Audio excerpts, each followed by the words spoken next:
What's up, everyone, and welcome to ClearTalk. So in this video, we're going to be talking about Zohran Mamdani.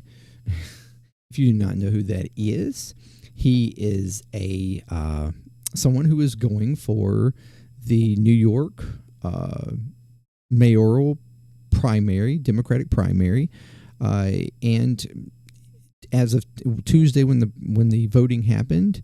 Right now, he is showing victorious in that primary.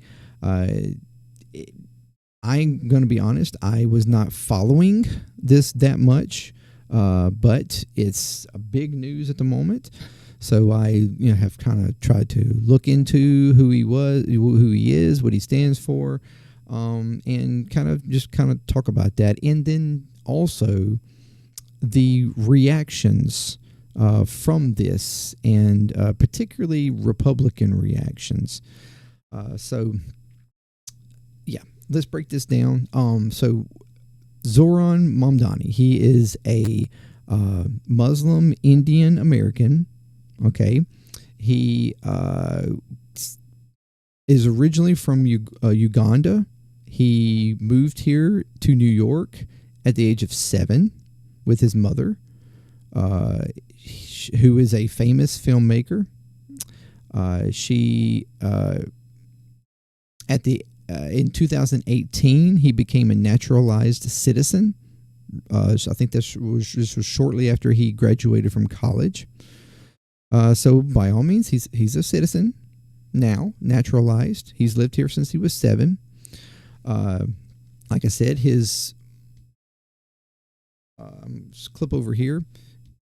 Move over here. Okay, Mamdani's mother is a famous filmmaker. She was born in Kampala, Uganda. Kampala. I might be getting that wrong. To Indian parents, and became an American citizen in 2018. That was that's after graduating college. That's Mamdani. This is Mamdani. Okay. He lived with his family briefly in Cape Town, South Africa, before moving to New York when he was 7. Mamdani's mother, Mira Nair, is an award-winning filmmaker who credits include Monsoon Wedding, The Namesake, and Mississippi Masala. His father, Mahmoud Mamdani, is a anthropology professor at Columbia University. So it's not like, these are pretty. He's got a pretty astute family here. He married Rama Dawahi, a Syrian American artist, earlier this year. The couple, who met in a dating app Hinge, live in the Astoria sections of Queens. He previously kind of dabbled, I think after his college years or during his college years, as a little bit of a rapper. He considers himself like a B-rate rapper. He attended Bronx High School of Science, where he co-founded the public school's first cricket team. According to his legislative bio, he graduated in 2014 from Bowdoin College in Maine. Not sure how to say that, where he earned a degree in Africana Studies and co-founded his college's Students for Justice in Palestine chapter. After college, he worked as a foreclosure prevention counselor in Queens, helping residents avoid eviction. The job, he said, inspired him to run for public office. Mamdani also had a notable side hustle in the local hip-hop scene, rapping under the moniker Young Cardamom, and later Mr. Cardamom, I guess that's how you say that. During his first run for state lawmaker, Mamdani gave a nod to his brief foray into music, describing himself as a B-list rapper. Let's see here. Mamdani cut his teeth in local politics, working on campaigns for Democratic candidates in Queens and Brooklyn. He was first elected to New York Assembly in 2020, knocking off a longtime Democratic incumbent for a Queens district covering Astoria and surrounding neighborhoods. He was handily won re-election twice. The Democratic Socialist, he's a self-described Democratic Socialist, most notably legislative accomplishments, has been pushing through a pilot program that made a handful of city buses free for a year. He also proposed legislation banning nonprofits from engaging in unauthorized support of Israeli settlement activity. Bravo, in my book. Mamdani's opponents, particularly Cuomo, who was like the biggest one that was going against him, have dismissed him as woefully unprepared for managing complexities of running America's largest city, but Mamdani has framed his relative inexperience as a potential asset, saying in a mayoral debate he's proud he doesn't have Cuomo's experience of corruption, scandal, and disgrace, which is a pretty good to say. I bet that won some people over. So yeah, he was not favored in this at all. There were people that thought he had a good chance. The expectation was that the mayoral primary, Democratic primary in New York is a choice rank system. So you have different levels. It's basically you're voting for the top, like whatever 3 or whatever. You putting them in order, and then it goes through the list. Through different rounds to where you get to where it's like the balance average of people's votes as first, second, third, whatever. And anyway, it's a more accurate way of, in my opinion, of a vote system. It's not the first past the poll kind of thing. It kind of takes an overall average of people and how they perceive someone as a candidate. Because a person, you might have a certain amount of people that think this particular person's number one, but then this person would be their next choice. And then like somebody over here might perceive another person as number one, but the one that was over here as number one might be more like their fourth or fifth choice, and it's like, so it kind of tries to balance everybody's choices to where you would find like a more down the middle representation of all voters. That's kind of the way it works. It's a weird way of summing it up, but it's kind of the way it works. So there's multiple rounds to it, but nevertheless, they expected that Cuomo was going to take first place, like right off the bat, and that he would probably, and Mamdani would probably be a close second or third on most ballots or most people's votes. But that once you got around to the second, third rounds or whatever, or however many rounds it would go through, that you would see his percentage come up and he could potentially win overall, once it was all said and done. But surprisingly, right out the gate, Mamdani took first place in the very first round. In a pretty substantial first place at that, with like 46 point something percent, where Cuomo was around 36 or something like that percent. So it was a pretty substantial percentage just in the first round. And so it was expected that by the time second and third round come along, it was a potential for him to actually even cause that divide to become even bigger, like his to grow in the percentage. But so he's expected to win overall. The final thing, I think, or the final decision is July 1st, but pretty much everybody is saying that he has won at this point.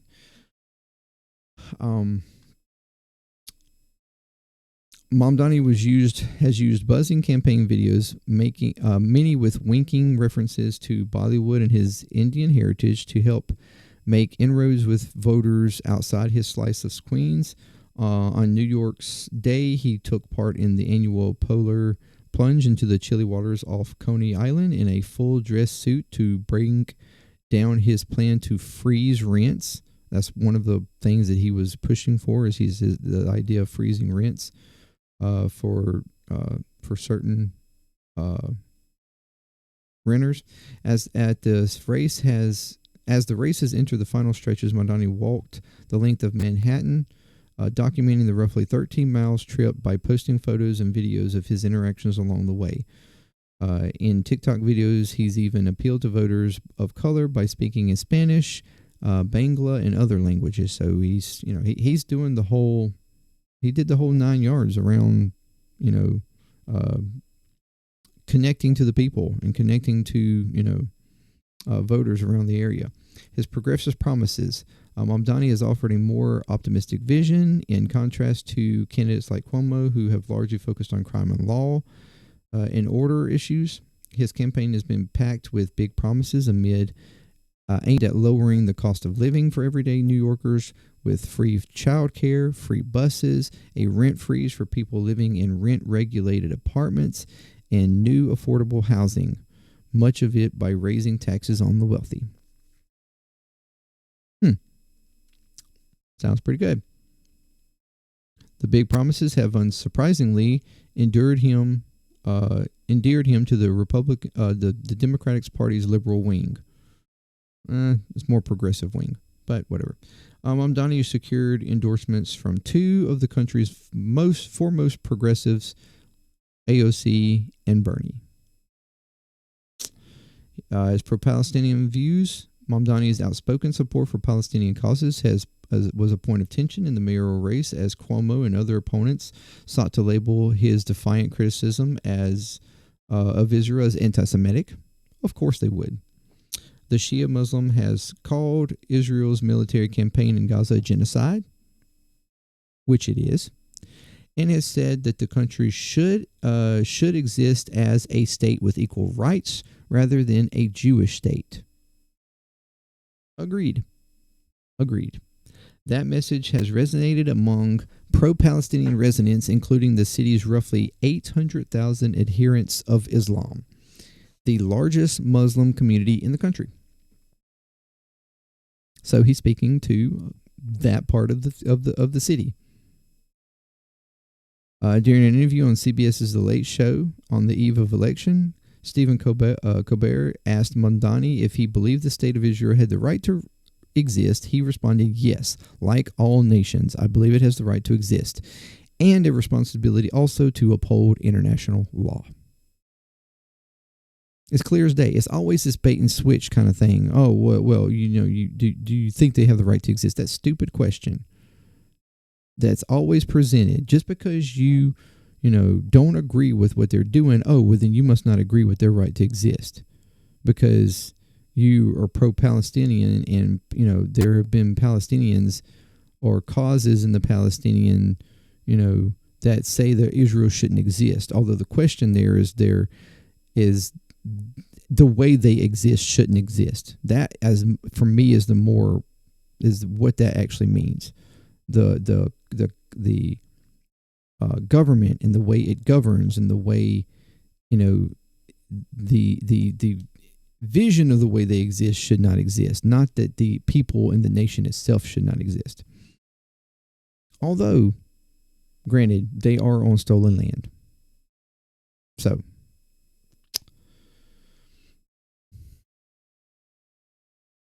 Mamdani's refusal to condemn calls to globalize the intifada on a podcast, a common chant at pro-Palestinian protests, drew recriminations from Jewish groups and fellow candidates in the days leading up to the election. In his victory speech Tuesday, he pledged to work closely with those who don't share his views on controversial issues, while I will not abandon my beliefs or my commitments.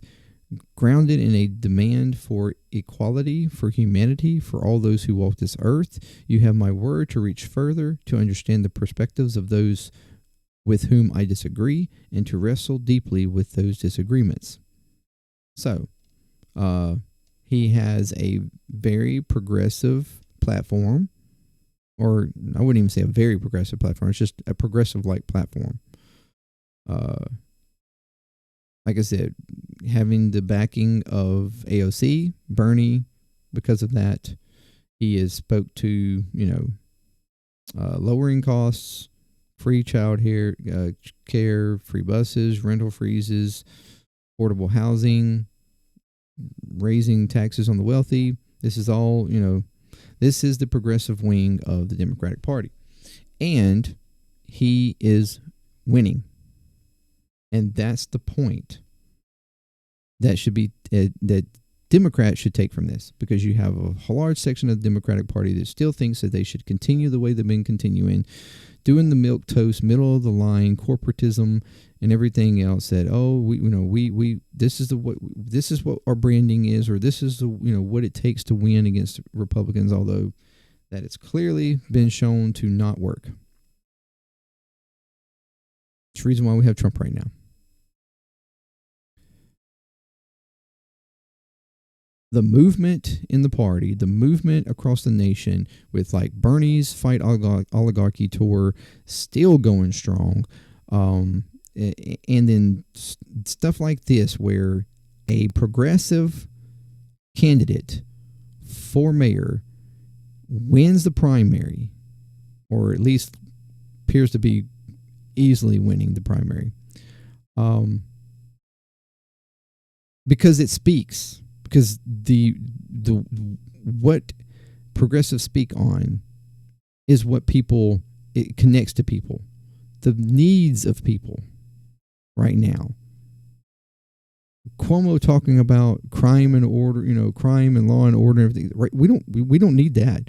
We've got that right now. We've got that all over the Trump administration. They're cracked down on crime, law and order, cracked down on immigration, push, shove, military might, and all this shit. Like we get that. Okay, we don't need that. We got that right now. You're not helping with that. So it shows, what is actually speaking to people all across the country. Those that connect to what should be Democratic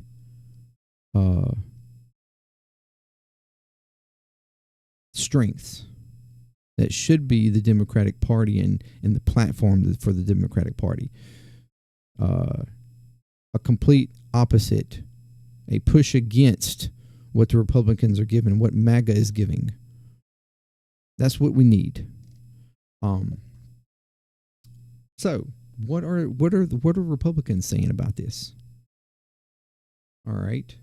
Well, Republicans asked Donald Trump to revoke Mamdani's citizenship.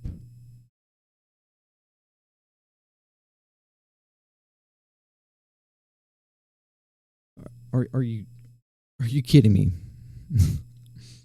Let's take a look.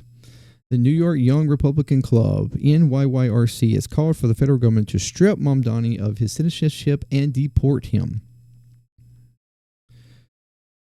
The outcome of one of the first major Democratic primaries since Donald Trump's return to office is being considered as a barometer for the party's potential recalibration nationally.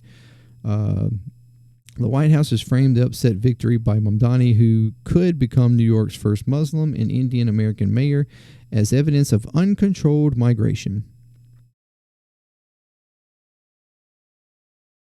Aligning with the White House's broad strategy of keeping border policy at the center of the national conversation. Mamdani won the primary for November's New York mayoral election with 43.5% of the vote. Again, it's not November's, whatever, against 36% for Andrew Cuomo, his closest challenger. Responding to that result, NYYRC on X, a call to action from the NYYRC. I don't know why it's so hard for me to say that. The radical Zohran Mamdani cannot be allowed to destroy our beloved city of New York. The Communist Control Act lets President Trump revoke Zohran Mamdani's citizenship and promptly deport him. The time for action is now. Stephen Miller and Thomas Holman, New York is counting on you.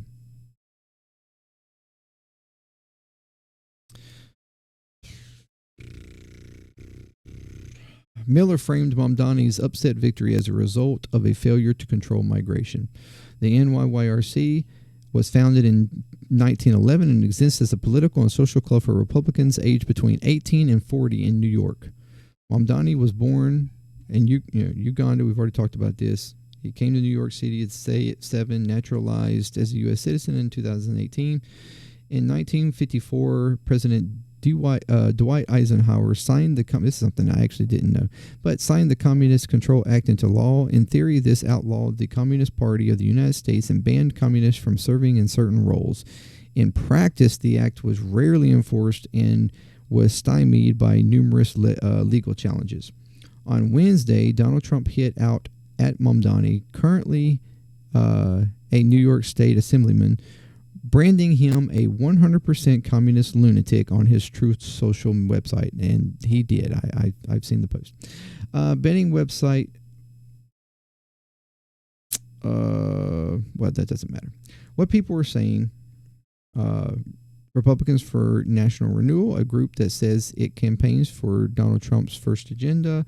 We fully support this initiative. Communist radical Zohran Mamdani should be re-migrated as soon as possible. Stephen Miller, NYC, is the clearest warning yet of what happens to a society when it fails to control migration. New York Council member Vicky Palladino, a Republican, wrote, "Let's just talk about how insane it is to elect someone to any mayor office who hasn't even been a U.S. citizen for 10 years, much less a radical leftist who actually hates everything about the country and is here specifically to undermine everything we've ever been about. DEPORT."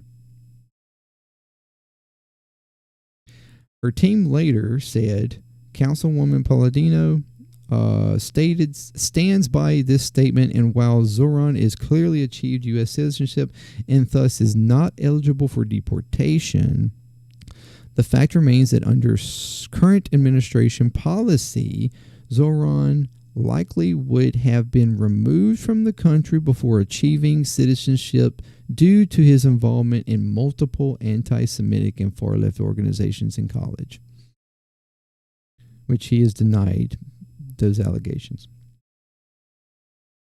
Just because he is pro-Palestinian. The anti-Semitic bullshit, I swear, it's ridiculous.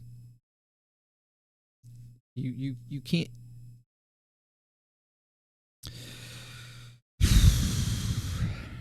Mamdani hit back at Palladino on X. Like nearly 40% of all New Yorkers, I was born in this country. I moved here at 7. It's my home. I'm proud to be a citizen, which means standing up for our Constitution. Councilmember Palladino might consider reading it because what she's stating is unconstitutional. They are literally trying to call for him to be deported. He is a naturalized citizen, which means he's lived here since he was 7.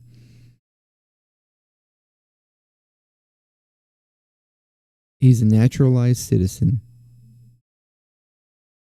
He's went through the process to become a citizen of the United States. He meets all the requirements to run for any position.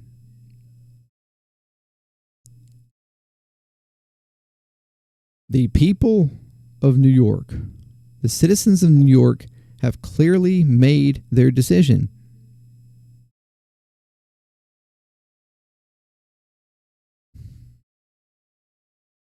But yet that's not good enough.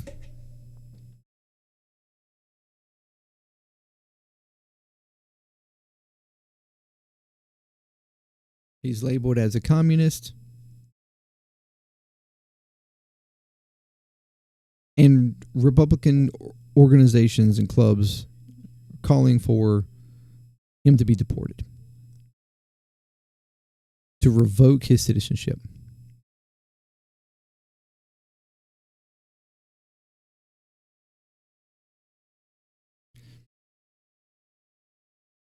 Which the administration's already been doing, revoking citizenships because of pro-Palestinian, or as they labeled, anti-Semitic rhetoric, connections. So it is going to be interesting to keep an eye on this and whether there is any actual attempt to do this. The unconstitutional and just authoritarian nature of the Republican Party, whether it's local or federal, is just off the charts, man. It's off the charts. Just because somebody is won a primary, I mean, he still has to go. Adams, the previous mayor that, was under the corruption allegations and whatnot, which have been dropped. Doesn't mean he wasn't corrupt, it just that it was dropped. The Trump administration helped that happen. He's going to now go as an independent. So he's got to go up against him again, which he only got like, I want to say it was 14% or something like that in the primary. And of course, whatever Republican, I'm assuming there might be a Republican candidate for the general election. But, I mean, there's a good chance that, yes, he would win. Now, there's a good chance he would win. But instead, we wanted to just completely knock him out from underneath that altogether and have him deported.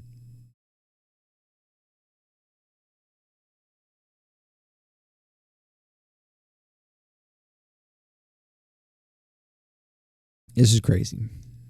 It's crazy.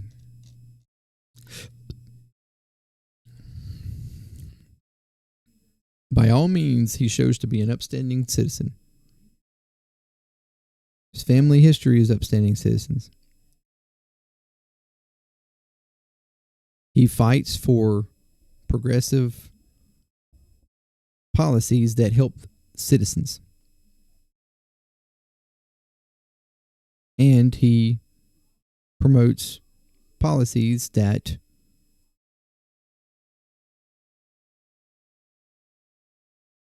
make it a little bit more fair by taxing the wealthy and paying for the policies that help individuals.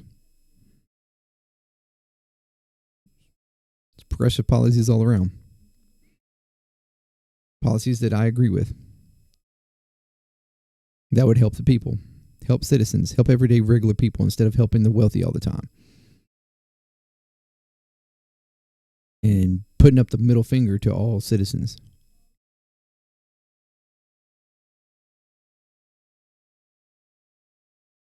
And just because he correctly states that Israel is committing a genocide, correctly states that the country should be, focused on being a democratic country that allows for everybody's freedom instead of being a Jewish state, a theocracy, which it is.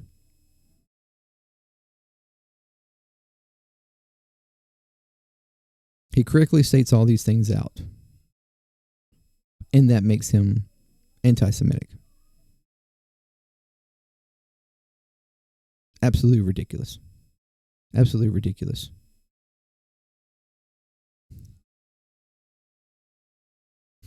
So yeah, this is something to keep an eye on. Congratulations to him for right now. That he's won. A surprise sort of something that wasn't supposed to happen.